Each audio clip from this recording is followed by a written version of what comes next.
So, hi guys, welcome to episode 2 of the Fringe Shit Pod.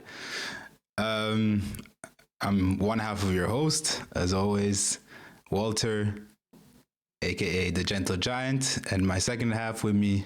I am the second half, and I am, what's my name again? The Octave Doctor. Sigh. Forgot my name for a second. Shit happens. Shit happens. We're going to be talking about, well, I guess the last episode we did, well, first of all, if you, please, like, share, subscribe, do all that stuff, right? And yeah, if you like our pod, obviously. Yeah. And not forcing you to like it if you don't, but... yeah, and we're talking about French shit. We introduced all this stuff last time. And we talked a lot about spirits and, materialism and simulations and stuff like that on the last episode.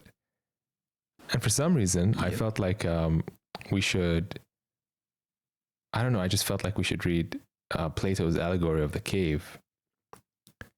Because Plato, at least as far as I know, was the first person to come up with this kind of idea that is very simulation-like, but not obviously not a simulation, but it's very simulation-like. I mean, my comment on it is it is simulation, because the problem was they didn't have like anything to think of the word, I guess, or maybe it's not. It's simulation in a basic way, I guess, because you know how we have projections today. We know things can be faked, and obviously they had theater and plays and all of that stuff. But I don't think you could make the jump to simulation at that day and age.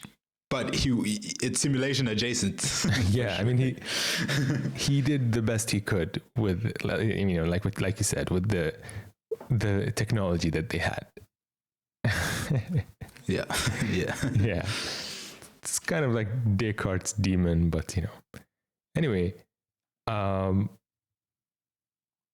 I don't know, how do you want to do this? You want to read first, because it starts with like the allegory of the sun and the divided line, and then it gets to the allegory of the cave. Like, do you want to start from the allegory of the sun? Because I feel like the allegory of the cave obviously talks about the sun. And you have to like kind of start with the allegory of the sun. At least that's how I feel. What do you think? I agree. Also, I officially designate this episode the Plato episode. All right. Have you read Plato? Have you ever read Plato in your life?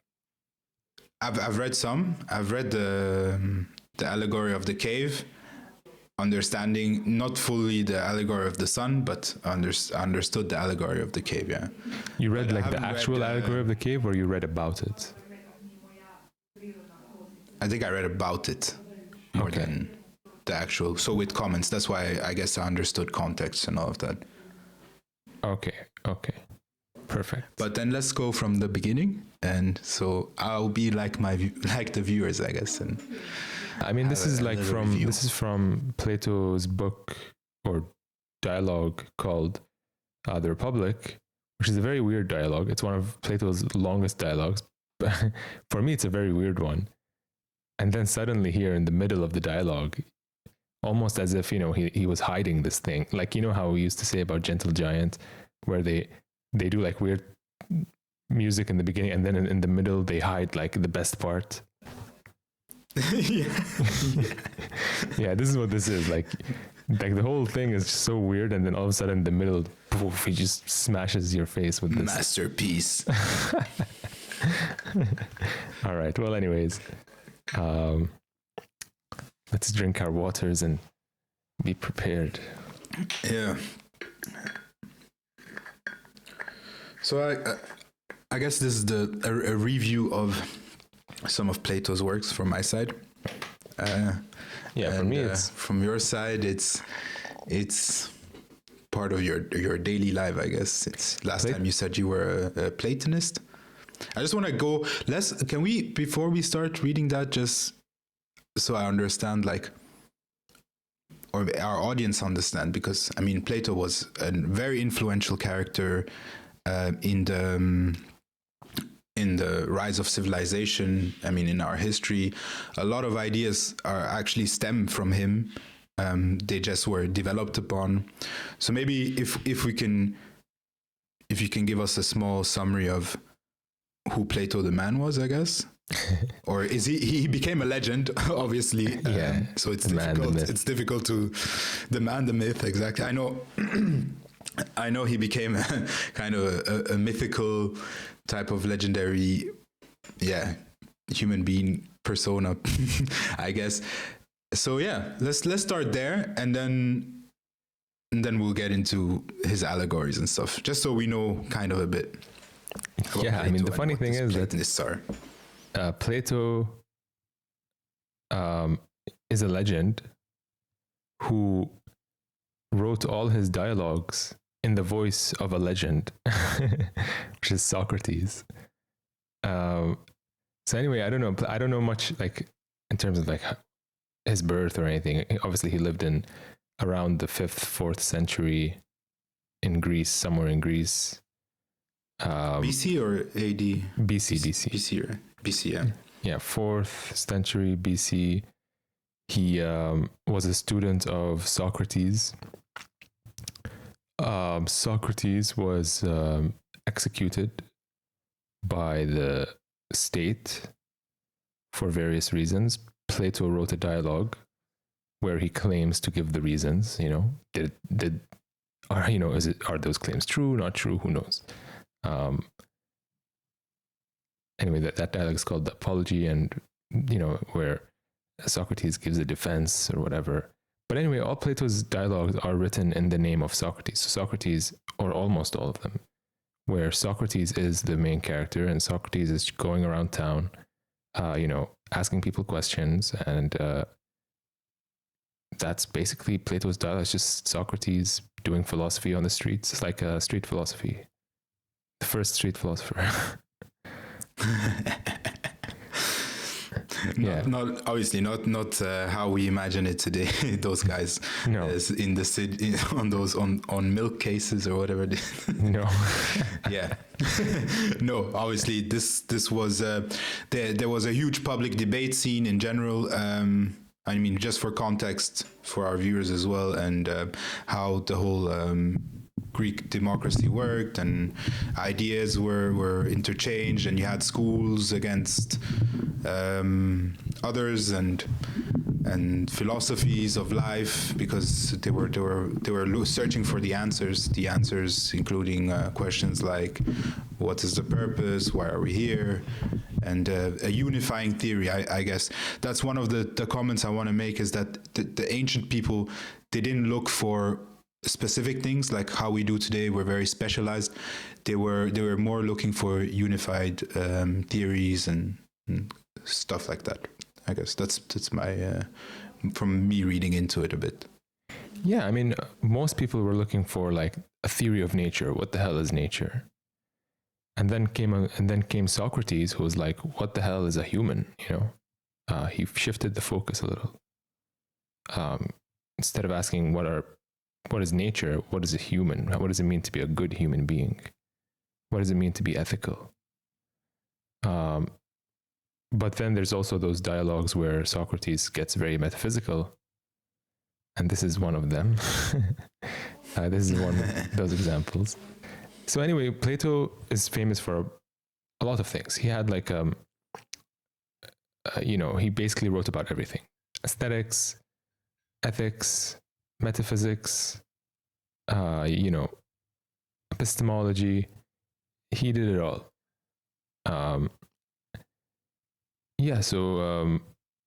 So when people call themselves Platonists, mostly they're referring to the idea that, Plato had this idea that there's this eternal realm of forms, where there's like, whereas like, there's these ideal forms where we here in the world of becoming are just like participating in these forms, like there's a realm of being where everything is and never becomes, and then there's a realm of becoming where everything becomes but never really is.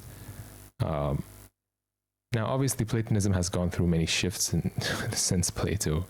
So probably nobody takes Plato's ideas, exactly as he formulated them.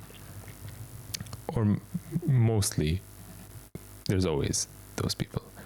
But mostly people probably have kind of reformulated his ideas in different ways. And so mostly now when people call themselves Platonists, they're saying that they believe in the forms in some way, shape, or form. Like everyone has their own idea what the forms are, but they believe that there are forms, something like that. That they are realists about things like mathematical objects or, stuff like that. Mm-hmm. And adheres to the laws of logic and all of those things, or those are all. Or they just ascribe to his metaphysical framework. I guess that will be. They're realists. They're realists about universals. So redness, oneness, two-ness, three-ness. These are all real. Like they're real objects. They're not just made up by the mind, which is the nominalist position.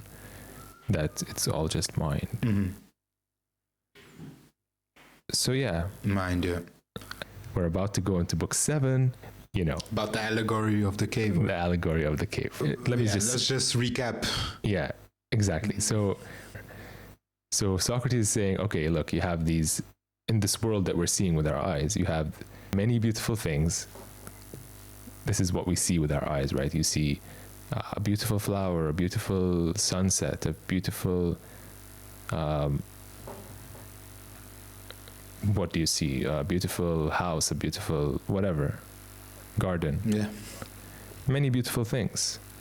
But what is this thing that we predicate on these many beautiful things? What is this thing called beauty that we place on these items? And where is it? Do you understand? Like, what is it? I understand that. Yeah. What is it and where is it?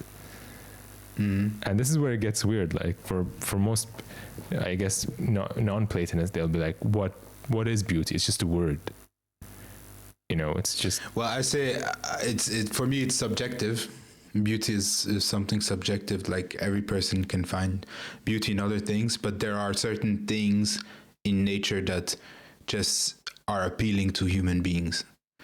We all have some ideal of beauty, like when we see patterns in nature, the Fibonacci sequence, for example, or we see the golden ratio, all these things, we ascribe beauty to it. I mean, even if we can all agree that it's something beautiful, kind of, but there is still subjective beauty, obviously. Yeah, and from my perspective as a modern Platonist, like the idea of beauty, regardless of whether we might disagree what things we consider beautiful, and yet we both have an idea of beauty. We both experience this thing called beauty. What is that? It seems that we have this category where we place all these beautiful things, and this category is itself not a thing that you can see with your eyes. It's something you can. It's intangible. It's intangible, exactly. It's intelligible, as Plato calls it. Intelligible. Yeah. So Socrates is saying, okay, look, you have these in this world that we're seeing with our eyes. You have, you can see yourself in a mirror. You can see yourself in the water. These are images. You can create a clay image of a human being. You can paint an image of a human being. These are images that are imitating the actual thing. So the image in the mirror is of me, right? So there's the things, the images, and the things that the images are of. So this is the sensible realm. Then you go to the intelligible realm, and now suddenly the real things themselves become images of the even realer things in the intelligible realm. So when mathematicians talk about squares, they're talking about squares in themselves that are intangible, as you said. Yeah, they have the properties of a square. They have four sides that are equal in that sense, not a physical square. Exactly. So the door is imitating. It's an image of a rectangle in that sense. Mm-hmm. Yeah. Two doors. That's even. What is even? Even is an idea, you know. Yeah, I get what you mean. Yeah. Also, in the laws of logic, we always grab back towards these unintelligible truths, like that are truths that are always truths, that will always be true, no matter what happens. Yeah, exactly. And so, yeah, I mean, I guess the connection here to what we were talking about last episode is that the physical, because we were talking about, like, we were saying how the physical is only a limitation, a very small limitation of what really is, you know, and the mind can see way more than the physical. The physical is just one limitation, one small subset of what the mind can see. Mm-hmm. And now he's introducing this idea of the sun, right? There's a sun here in the sensible realm that allows us to see the objects. And so in the intelligible realm, you have I, the knower, and you have the known, you have the squares and the triangles. But what is that first principle that allows the knower and the known to see the knower, to see the known, right? So where's the sun of the intelligible realm? So that's the question Plato's making us ask. What is the sun of the intelligible realm? Where is all this coming from? Where are all these squares and triangles and whatever? I guess also who's defining these things? What do you mean? Or like what's defining these things? Like the question asking, like, what's the anchor for these things in the unintelligible realm, which is like an impossible question to answer, actually. Yeah, it's kind of like I mean, like when you say triangle is whatever, it has three sides, and so what's, like, you just take that as a given, and and that's what they're doing, right? It's like geometers, they just take that as a given. Yes, triangle has three sides. Why? That's just it's just how it is, I guess. Especially in Plato's time. Like now, probably with like there's all kinds of books trying to prove and all that. But in Plato's time, math was much more. I mean, if Plato was alive today and he saw the kind of math that exists, he'd be like, "Holy shit!" He'd be like, "See, I told you."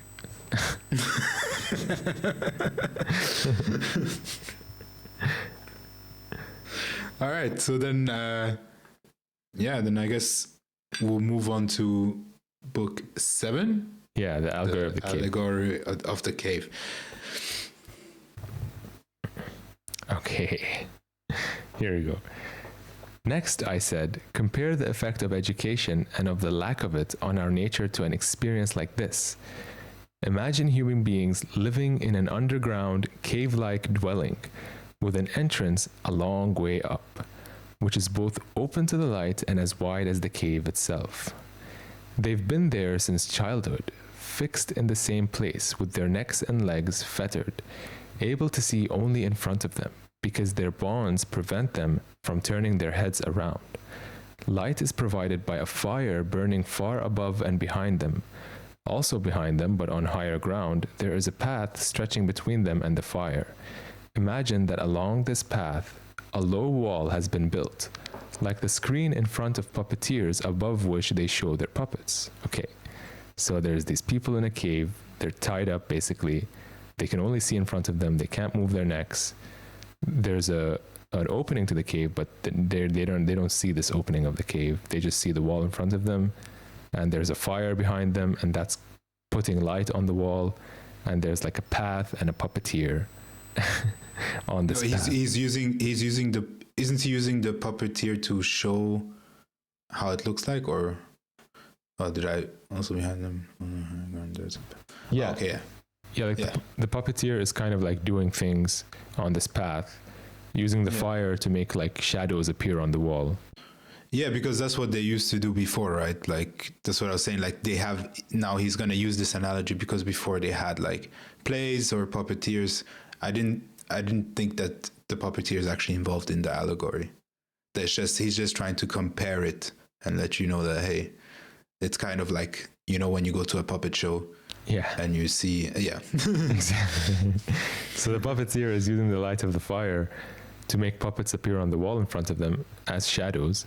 But that's all they see. Like since they were kids, they've just been sitting there looking at this wall, seeing puppets on the wall.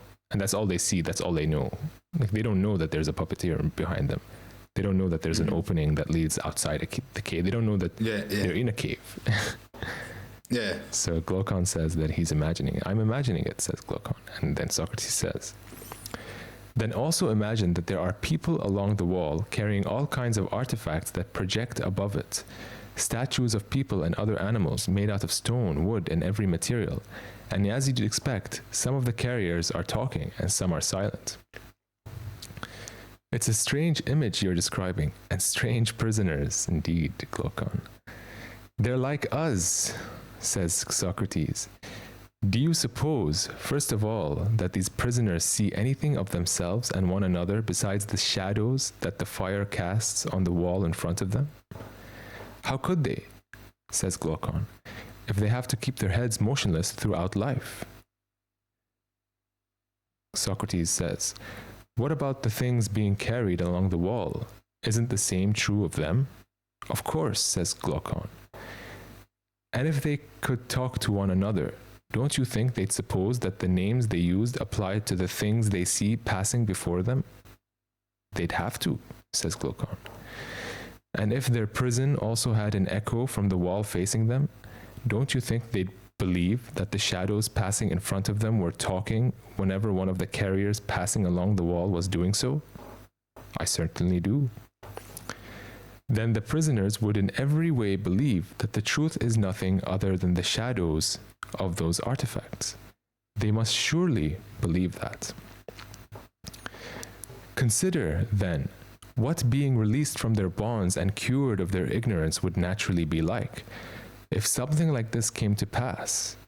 When one of them was freed and suddenly compelled to stand up, turn his head, walk, and look up towards the light, he'd be pained and dazzled and unable to see the things whose shadows he'd seen before. What do you think he'd say if we told him that what he'd seen before was inconsequential, but that now, because he is a bit closer to the things that are and is turned towards things that are more, he sees more correctly? Or to put it another way, if we pointed to each of the things passing by, asked him what each of them is, and compelled him to answer, don't you think he'd be at a loss, and that he'd believe that the things he saw earlier were truer than the ones he was now being shown? Much truer, says Glaucon. And if someone compelled him to look at the light itself, wouldn't his eyes hurt? And wouldn't he turn around and flee towards the things he's able to see, believing that they're really clearer than the ones he's been shown? He would. And if someone dragged him away from there by force, up the rough, steep path, and didn't let him go until he had dragged him into the sunlight, wouldn't he be pained and irritated at being treated that way? And when he came into the light, with the sun filling his eyes, wouldn't he be unable to see a single one of the things now said to be true? He would be unable to see them, at least at first. I suppose, then, that he'd need time to get adjusted before he could see things in the world above. At first, he'd see shadows most easily, then images of men and other things in water, then the things themselves. Of these, he'd be able to study the things in the sky and the sky itself more easily at night, looking at the light of the stars and the moon, then during the day, looking at the sun and the light of the sun. Of course, says Glaucon. Finally, I suppose, he'd be able to see the sun, not images of it in water or some alien place, but the sun itself in its own place, and be able to study it. Necessarily so. And at this point, he would infer and conclude that the sun provides the seasons and the years, governs everything in the visible world, and is in some way the cause of all the things that he used to see. It's clear that would be his next step. What about when he reminds himself of his first dwelling place, his fellow prisoners, and what passed for wisdom there? Don't you think that he'd count himself happy for the change and pity the others? Certainly. And if there had been any honors, praises, or prizes among them, for the one who was sharpest at identifying the shadows as they passed by, and who best remembered which usually came earlier, which later, and which simultaneously, and who could thus best divine the future, do you think that our man would desire these rewards or envy those among the prisoners who were honored and held power? Instead, wouldn't he feel, with Homer, that he'd much prefer to, quote, work the earth as a serf to another, one without possessions, unquote, and go through any sufferings rather than share their opinions and live as they do? I suppose he would rather suffer anything than live like that. Consider this too. If this man went down into the cave again and sat down in his same seat, wouldn't his eyes, coming suddenly out of the sun like that, be filled with darkness? They certainly would. And before his eyes had recovered, and the adjustment would not be quick, while his vision was still dim, if he had to compete again with the perpetual prisoners in recognizing the shadows, wouldn't he invite ridicule? Wouldn't it be said of him that he'd returned from his upward journey with his eyesight ruined, and that it isn't worthwhile even to try to travel upward? And as for anyone who tried to free them and lead them upward, if they could somehow get their hands on him, wouldn't they kill him? They certainly would.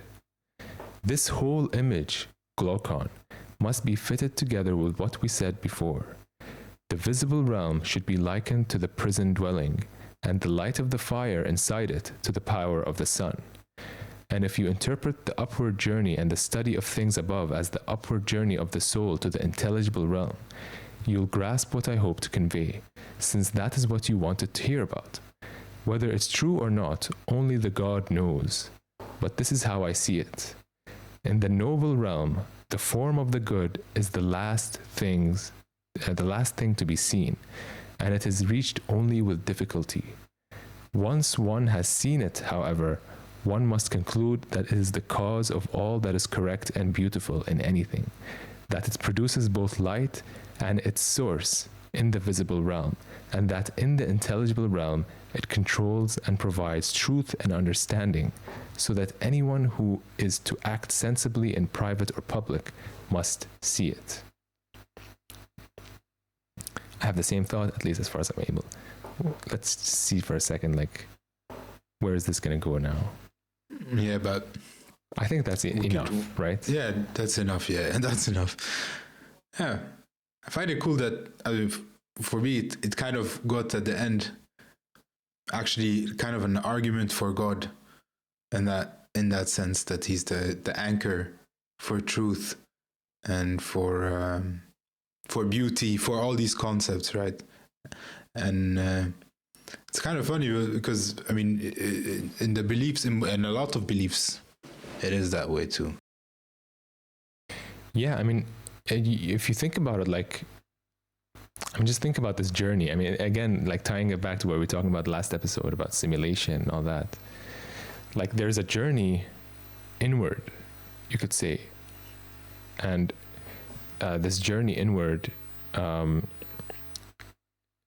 the mind, you can go from the many things of the senses, but then you close your eyes and you go into your mind and you see all these intelligible things. You see, whatever it is, like beauty, 1, 2, 3, all the numbers, mathematics, squares, and triangles and circles, and you see all these intelligible objects. But then where are all these intelligible objects? And this is where, like, most Neoplatonists see all these intelligible objects as being in the mind of God or something, right? So, so the idea is that you're going inward, this inward journey from the sensible to the beautiful, which is what Plato calls it, the beautiful. Of course, people debate whether he meant God, whether he didn't mean God. Each person sees it in their own way, you know. But the idea is that you're going through this journey up into the sun, and you're seeing the real sun. I mean, this physical world is just an imitation of this intelligible realm where there is the real sun, you know, the beautiful, the good. You know, some people would call it God or something. And so, but then if you come back to the cave and you tell the people in the cave, hey, listen, you know, like there's a sun outside and it's better, they'd be like, what the hell are you talking about? Yeah, because they don't know better. Yeah, they don't. All they know is they don't even know there's a fire behind them. Yeah, they're ignorant to everything. That's their world, right? That's their world, exactly. That's their world. It's like yeah. And they're sitting there. I think I said that in one of our podcasts. I don't know if it was something we didn't record.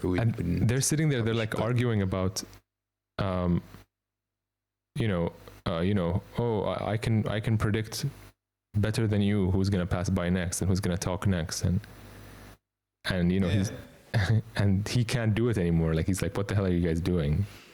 Like, this is a waste of time. Yeah. Do you guys know what's going on outside of here? And they're like, bro, are you dumb? Like, are you serious? Like, why are you even like debating us? This is life. Like, what are you on? Like, they see him like that, but actually he's seen the light. He's seen like the real world, like there. Yeah, exactly. Like he's out of the simulation. He's out of the simulation, exactly. And he's telling them, hey guys, what you're doing is it's a waste of so much of everything. And they're like, no man, this is life. Like, what are you talking about? So they can't distinguish it. They're saying, no, this simulation is reality, right? Yeah. Yeah, and the thing is, like, you know, this really funny because he's talking about how these scientists and geometers or whatever that, you know, like to him they're talking about this realm, this world.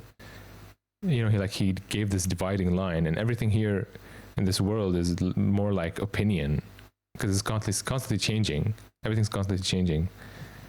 But anyway, like the point is like, okay, so even it kind of also kind of relates to how we're doing modern science, in that we're using mathematics to do all this science. But then if you ask, well, what is mathematics? Like, oh, well, it's just, you know, don't ask questions or something. Yeah, no. I get what you mean, like the anchor, right?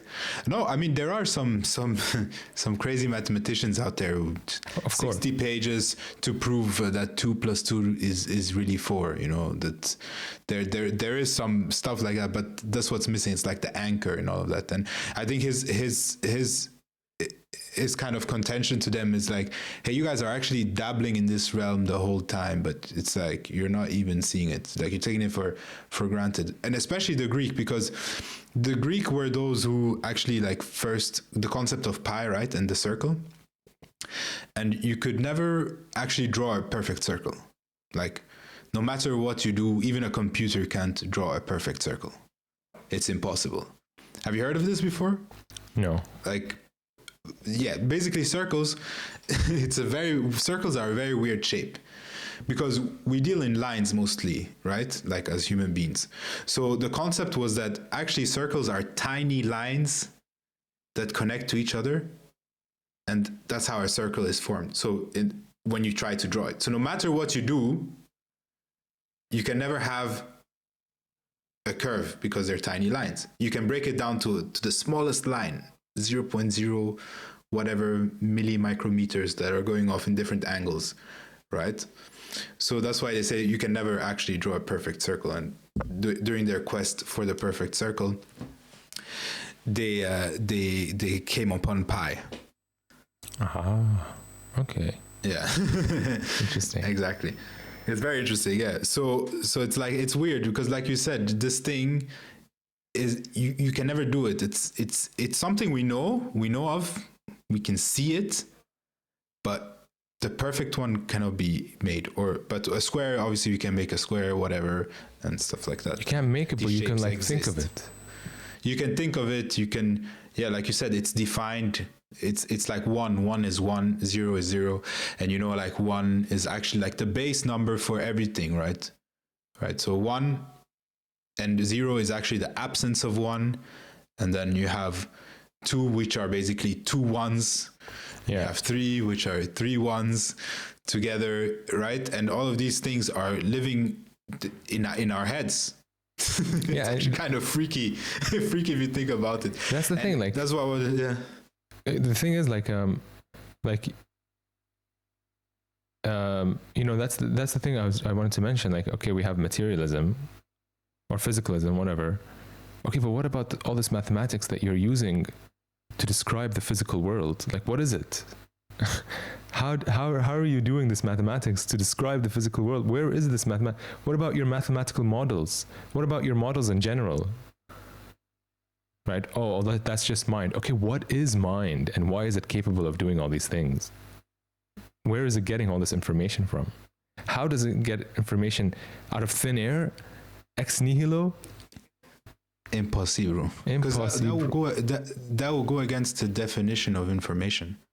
That's one of the things, like a lot of people, theists especially, arguing for God will be like, look, there are information in things. Like, no matter what you do, this is the signature. This is God's, the creator or the beautiful, or this is his signature that you see in nature, that you see in logic, that you see in whatever path you go down, you'll see it, because everything needs an anchor. Everything needs an anchor, because we know logically that we define nothing. For example, this idea of nothing too. Like, there is no nothing. Like nothingness doesn't exist. Literally. Yeah. But we know about nothingness. How come? Yeah.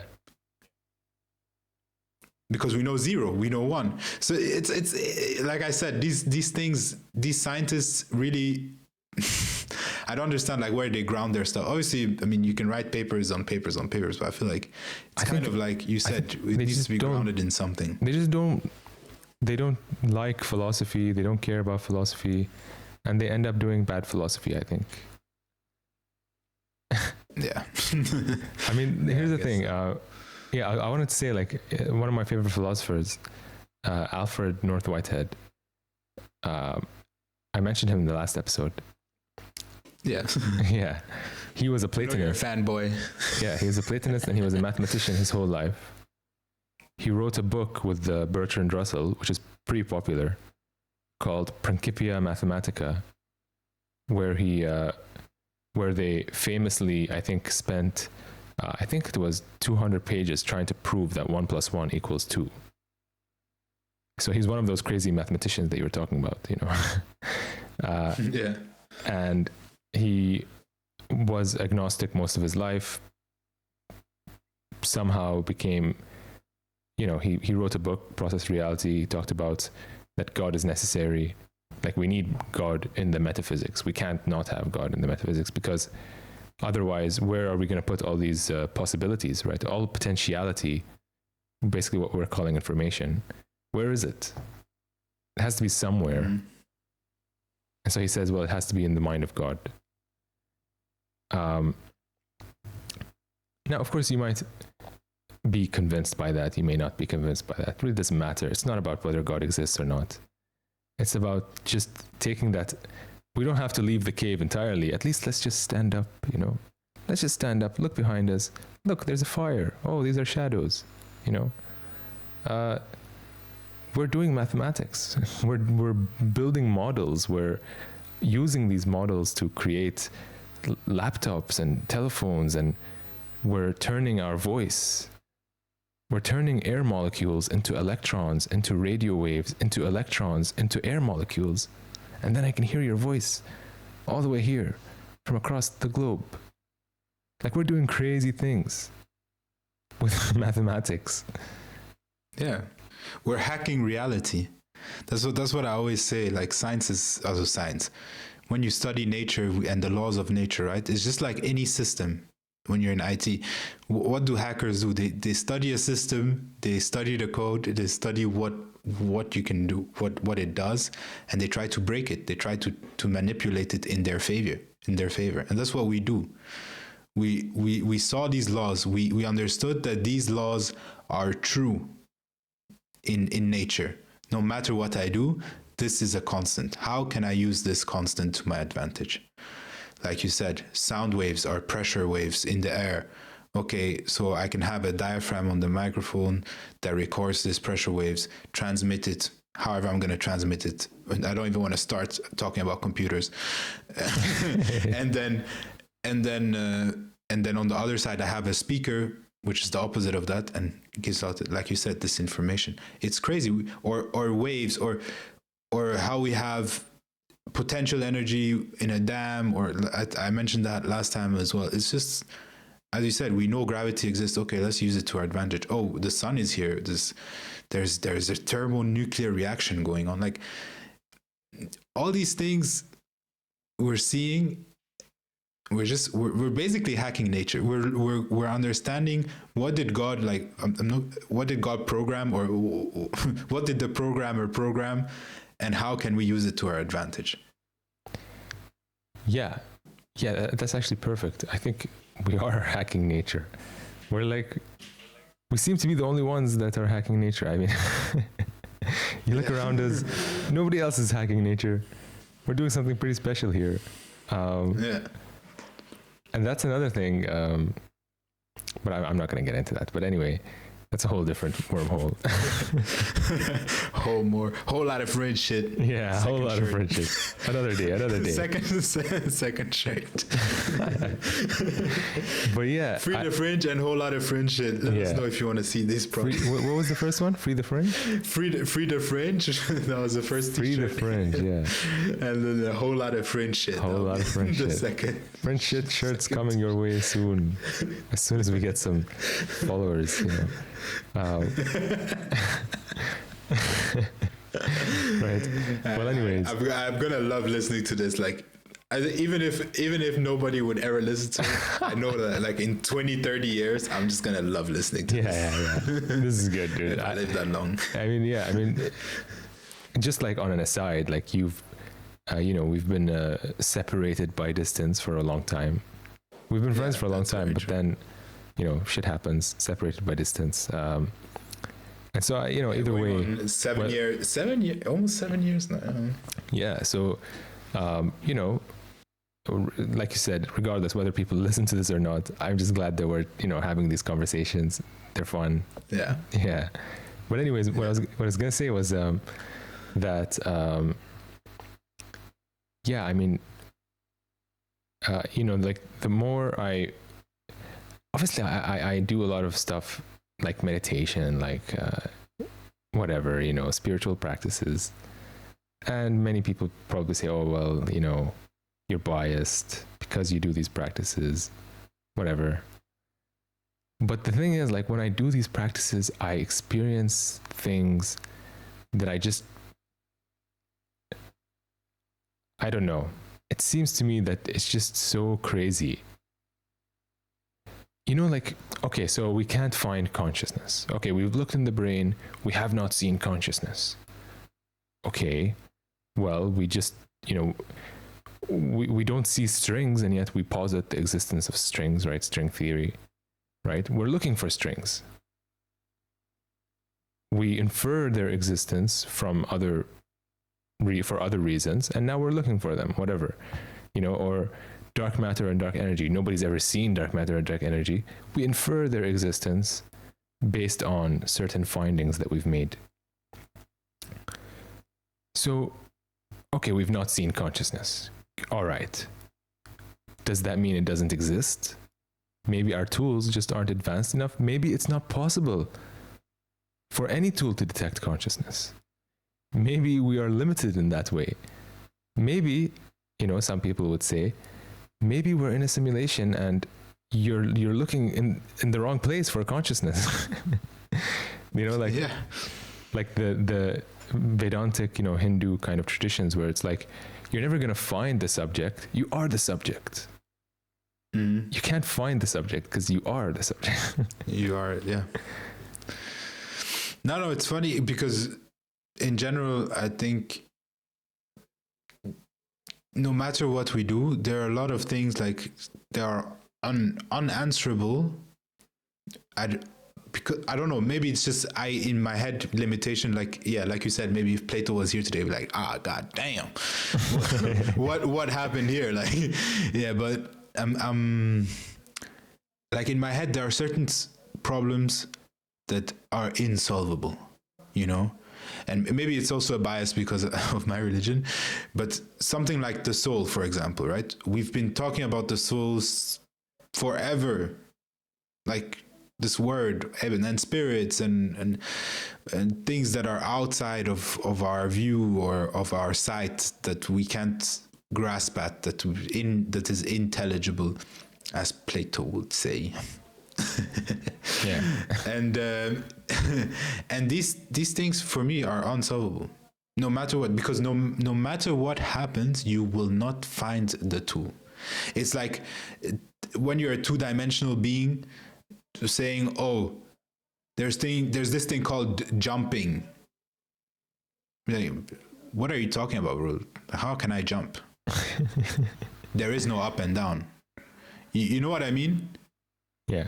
That's what we are. We're in this simulation, I guess, in this cave, but we can see traces of it, but we cannot find the appropriate tool, no matter how many people we put together to find the solution. That's why it's called the hard problem of consciousness. Who even if you find the consciousness, how did it come to be? What generated it? Why aren't we seeing it in other creatures? Why are we the only animals that, if we are animals, that have these things? There's so many questions. Like, why do I recognize me? Why do I have an ego? Why do there's so many things? Identity. What is identity, bro? Yeah, I mean, there are.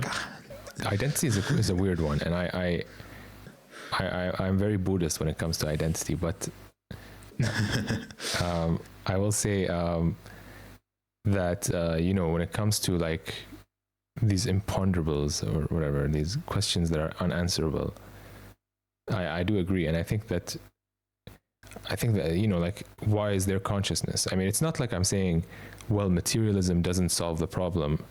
Meanwhile, this other view does.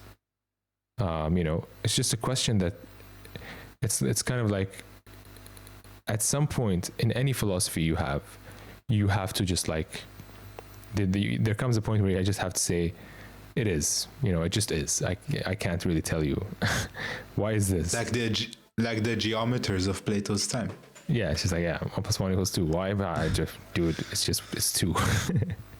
Like, I put one finger, I put another finger, it's fucking 2. What can I say? 2 fingers. Yeah. Shut the fuck up. Right, so it's the same thing. Like, okay, well, why is there consciousness? Maybe just consciousness just is, But I think that it makes more sense that what we call material existence is information that the consciousness sees. That to me makes more sense than, there's non-conscious entities that are purely objective, somehow come together in a specific way, and these billions of non-conscious entities form one conscious experience. That to me, just like, how does that? To me, that just does not add up. That's not 1 + 1 = 2. That's like 1 + 1 = 3. It's like, what are you talking about? I put one finger and 2 fingers, it's 2. That's one of the best examples that I always keep hearing, is like, it's funny when we see objects. Like, if you tell somebody, oh yeah, I was digging No, not even I was digging, bro. Let's just say this. You told somebody, yeah, iPhones, how they come to be. They're just 13 billion years, just chilling, and then an iPhone was there. Nobody would ever believe you, bro. Like when there's stuff that we created and you see it, right? I don't know if you've heard like about the design principle and all of that stuff, like what makes a thing designed or whatever, right? And it's funny with the phone, a human being, or with a thing that human beings created, and we know that we human beings created, obviously, because like a bottle, for example, or a laptop or whatever, a human would be quick to tell you, oh yeah, no, impossible. It can't just form out of anything, right? Because he sees this thing. But then for you, the most complex machine that there's ever been or ever will be, in my humble opinion, obviously, correct me if I'm wrong, the human body is what? It's just not just your body, your mind, all of it, this experience, just being is... What is an iPhone, bro? Your eye. What is a camera, bro? Has your iPhone fallen down and fixed itself? Never.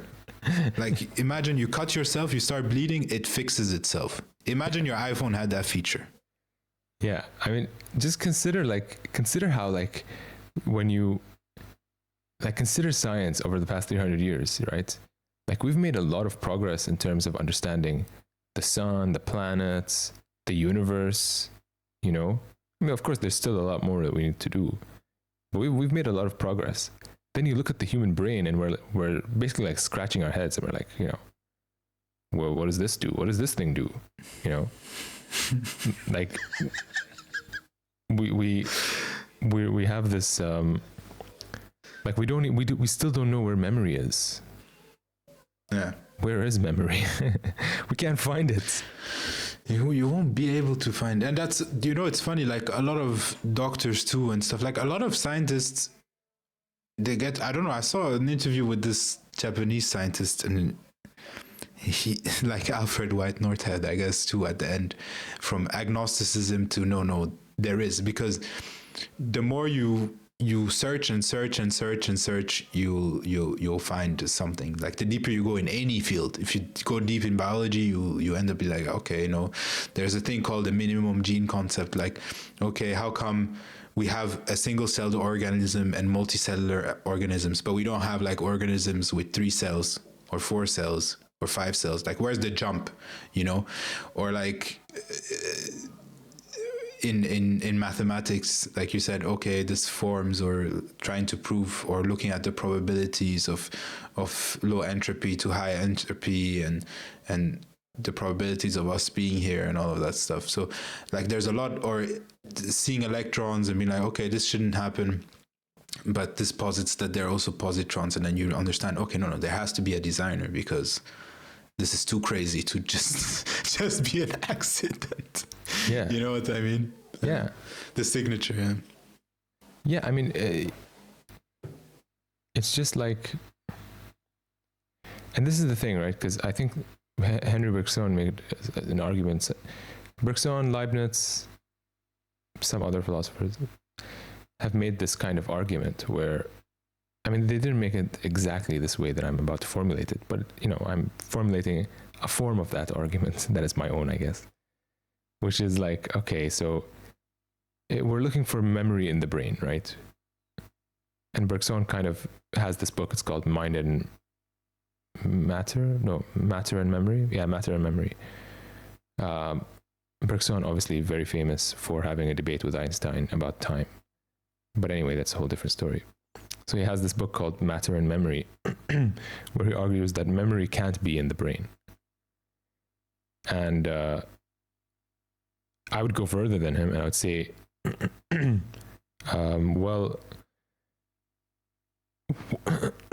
sorry. As human beings... Drink some water? Yeah, I will in a second, just after I finish this. As human beings, we think of ideas that we don't see with our eyes, right? We see mathematical objects. We see, like whatever, Shakespeare, all these ideas that he came up with, Steve Jobs, the iPhone, all these ideas people come up with. We have hopes and dreams. We can see the future, not literally as in the sense that we can see what will actually happen, but we can dream of what we want to happen 2 years from now, 3 years from now, 10 years from now, 20 years from now. I can see my death 40 years from now. I can see 10 versions of my death. So it's not just memory. We're also talking about potentiality. And where is all this in the brain? Like, you need to find all this stuff in the brain. And I guess someone like Leibniz and Bergson will say, you'll never find it. You'll never find all this stuff in the brain because it's not in the brain. It's not stored in the brain somewhere. Where is it? I along with all other Platonists, say, I know not, my friend. It's somewhere.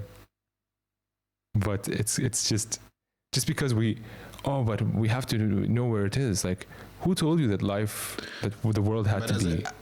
Yeah. But as a Platonist, you ascribe that it exists. Yeah. Me? Yeah. Yeah. I said Platonists will still ascribe it as being exists. Also, it doesn't. We don't know where it is, but it exists. Yeah. And why not? Sense, like, why does everything in the world have to come? Like, do we have to be like, we're human beings? We're limited beings. Some things we're just maybe never gonna know, or maybe we will. Just it's gonna take time. I don't know. But I can't deny my experience. That's for sure. Yeah. That's one of my favorite ones from Al-Ghazali. He went so far to say, existence. There is existence. This is the truth. The one truth that is true.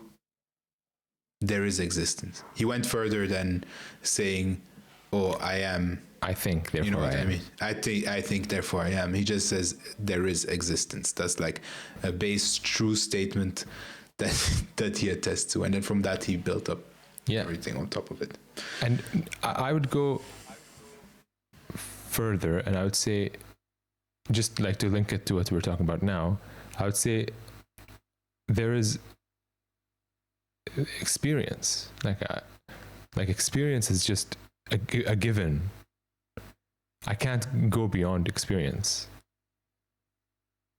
So I can talk about all these objective entities. Oh, well, we have atoms, and they're just purely objective. It's like, but somehow our mind is an illusion. It's all just an illusion. And it's like, okay, well, if it's an illusion, then why am I listening to you talk? Why am I listening to you talk about atoms? And like, just, okay, it's all an illusion. Just stop talking, I guess, or something, No, we can know that it's not an illusion because we can all agree that there is this result. It's like, okay, well, it's a shared illusion, So what, Yeah. A shared illusion, yeah. That's the best term of it. It's like when you play in a game, it's like if we're in a GTA lobby together, we're all seeing the car crash into the wall. So the car crashed into the wall. As far as we're concerned in the game, right? Yeah. No, it is like that. Yeah, it is. It is. I agree. Yeah. Yeah. I mean, so yeah, to tie it back, like, interesting to see that actually, yeah, he was already positing this, right? And positing actually, yeah, that reality maybe isn't the truest form of forms. Yeah. Is that the right way to put it?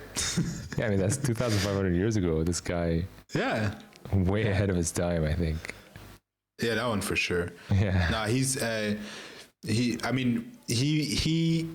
really, I just want to say this, he really laid a lot of foundation for a lot of knowledge which we later on built on top of. Obviously, not all his ideas were correct. Obviously, you know what I mean. With time, things change. Einstein also wasn't always correct, and stuff like that. And but to give credit where it's due, Plato was a real one. Definitely. I mean, I definitely agree. Of course, people will say, you're biased. Yes, I am biased. There's a famous quote by Whitehead, Alfred North Whitehead. I keep saying his whole name. I love saying his whole name. It's a cool name, honestly. Yeah. So there's a quote, a very famous quote by Alfred North Whitehead, which says, that the safest bet or the safest generality about Western, I don't know, maybe I'm butchering this quote, but it's something like, the safest generality about Western philosophy is that it's a series of footnotes to Plato.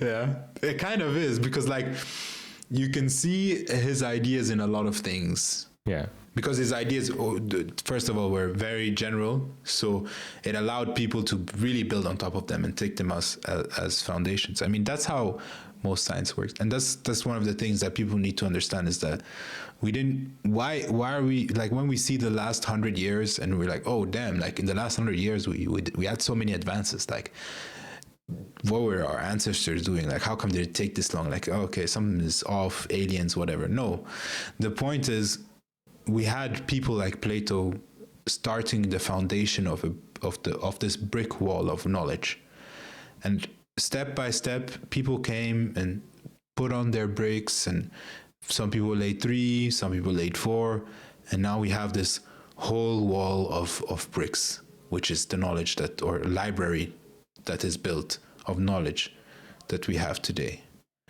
And that's one of the sad things, is like, sometimes I think of how quickly humanity can go back to that, and having to like rebuild all of this stuff, right?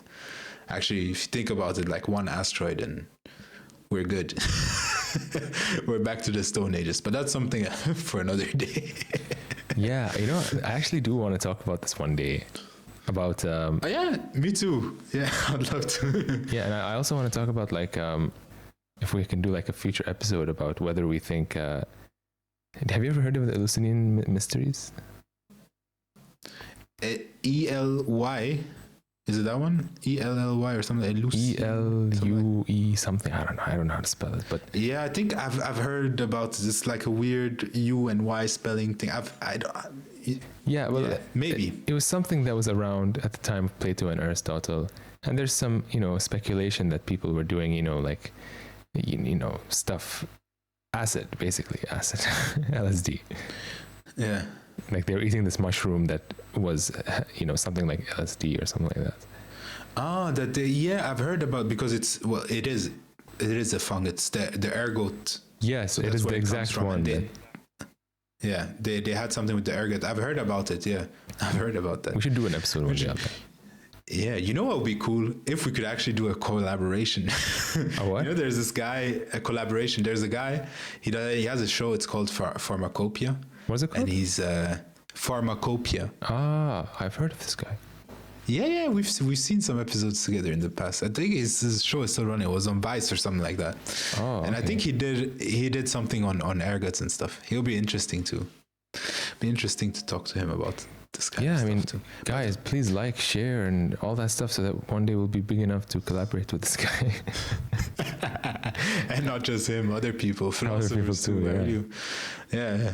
People in academia and stuff like that. It would be really cool if we could have them on. Yeah. And yeah. But yeah, that's cool. So I want to say this, next time, let's wrap up a bit. Yeah. For next time, let us know in the comments if you have a preference. But I was thinking maybe we could go back to spirits a bit. Yeah. And tie it back into it, or do you want to continue with simulations? Because I'm thinking the spirits, we haven't really touched upon a lot of topics there. Yeah, I mean, I think the two topics are so tied together, for me at least. Kind of are. Yeah. Kind of are. Yeah. But yeah, I agree. We should go back to the spirit aspect of it. I just, yeah. Anyways, I mean, guys, you know, people listening, you know, this is our really our first attempt at, you know, podcasting. So, you know, bear with us as we try to figure this whole thing out. And I really hope that you liked this episode and that it was valuable in some way, you know, that we weren't just like spouting bullshit or something. Hopefully you learned something, took something with you. Yeah. And so yeah, like had a Fringe subscribers,